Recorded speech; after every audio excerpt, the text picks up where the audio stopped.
Un mēs turpinām aprunāties ar šo starptautisko sacensību dalībniekiem. Šobrīd man ir blakus dalībnieks no Krievijas. Представьтесь сначала, пожалуйста. Добрый день, меня зовут Андрей Биль, я из России. И как вам понравился этот день соревнований? Этот день соревнований мне понравился, потому что он был для нас лучше, чем обычно, лучше, чем все предыдущие, но правда хуже, чем обычно. Ветер поменялся пару раз, это не очень... Это нормально. Самое плохое, что он не усилился. Нам рассказывали, что Усма — это место, где с неба могут падать камни, но нам-то не повезло. Мы этого не попал камень у вас. Не увидели, да, не ощутили. А кроме этого, как вам понравилась гонка? Вы здесь впервые? Да, я впервые, да. Как вам понравилась гонка вот на этом озере? Гонки интересные, гонки непредсказуемые, гонки очень сложные, потому что ветровая обстановка все время меняется.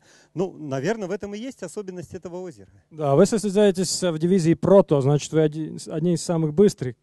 Но мы хотели бы быть самыми быстрыми, как в прошлом году.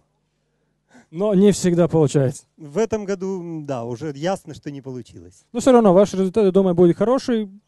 Мы еще надеемся, что несколько гонок состоятся, мы будем трудиться. Ага, и мы сможем, конечно же, вас ожидать, например, на следующем году.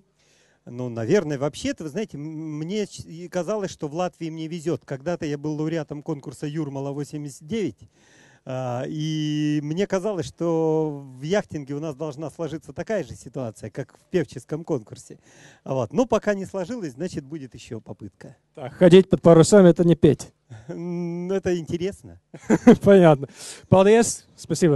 Paldies. Tas bija Andrejs Bils no jahtas ar numuru RUS 1107 un nosaukumu bija, ka es turpināšu.